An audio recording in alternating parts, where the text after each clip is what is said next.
और मृत्यु। एक जैन कथा। जिनसुआ और उनके गुरु लियाओई उनके एक मृत मित्र के परिवार के पास शोक प्रकट करने जा रहे थे। जिनसुआ ने अपने गुरु से पूछा, वो जीवित है या मृत? गुरु ने कहा, ये तुम नहीं कह सकते कि वो जीवित हैं और तुम ये भी नहीं कह सकते कि वो मर गया।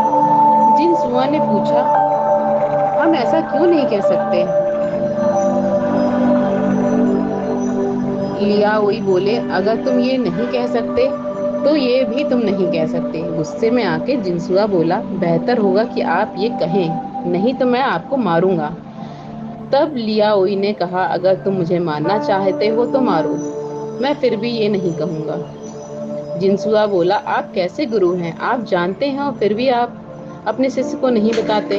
अगर आप नहीं बताते तो इस बात को भूल जाइए, बस अब बहुत हो गया। ये कहते हुए जिनसुआ ने अपने गुरु को मारा और उन्हें छोड़कर चला गया।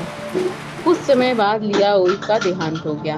फिर जिनसुआ ने एक और गुरु खोज लिया जिसका नाम था लियान शान। उसने उससे भी यही सवाल पूछा। लियान शान ने जवाब दिया, तुम ये नहीं कह सकते कि वो जीवित हैं और तुम ये भी नहीं कह सकते कि वो मर गया।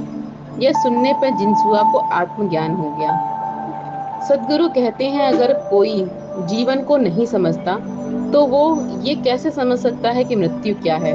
अभी तो आप जीवित हैं, पर अगर आप ये नहीं समझ सकते कि आप कहाँ हैं, तो फिर उस बात को आप कैसे समझ पाएंगे जो अभी होना बाकी है?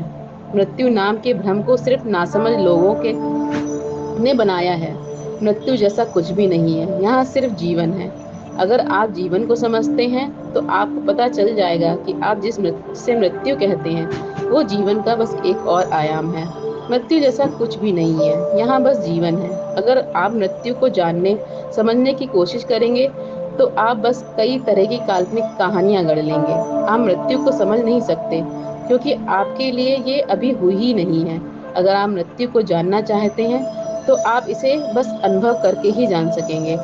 अगर आप जीवन को इसकी पूर्णता से जानते हो तो इसमें मृत्यु शामिल है और इसे जानने का बस यही एक तरीका है। हमारे लिए ये कहना कोई व्यक्ति जीवित है और कोई व्यक्ति मर गया है, ये बस सामाजिक रूप से ही कोई मतलब रखता है। इसका अस्तित्व की दृष्टि से कोई मतलब नहीं है। जैन लोग सिर्फ अस्तित्व के आयाम को देखते हैं। सामाजिक रूप से यह हम स्पष्टता से ये कह सकते हैं कोई व्यक्ति जीवित है या मर गया, पर अस्तित्व की दृष्टि से आप नहीं कह सकते कि कौन जीवित है और कौन मर गया। आप ये भी नहीं कह सकते कि आप जीवित हैं या मर गए हैं। आप नहीं जानते आप जागे हुए हैं या सपना देख रहे हैं। अस्तित्व की दृष्टि से यही सच है।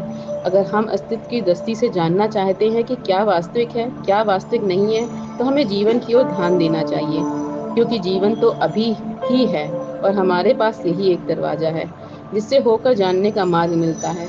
आप वास्तविकता के बारे में जो जानना चाहते हैं उसके लिए जो भी दरवाजा है, मार्ग है, वो अभी है। ये ऐसा है कि आप इसे बस इसी पल से प्रवेश कर सकते हैं। जीवन बस यही है जो यहाँ अभी है। आप सिर्फ उस तक ही अपनी पहुंच बना सकते हैं। जो यहाँ नहीं है वो बस एक कल्पना है। अगर आप किसी ऐसी चीज के पीछे जाने की कोशिश करते हैं जो अभी नहीं है तो आप बस उल्टी सीधी कल्पनाएं करेंगे। पर आप अगर उसकी तरफ ध्यान देते हैं जो अभी यहाँ है, तो जो भी जानने योग्य है उसे आप अभी समझ सकेंगे। Thank you.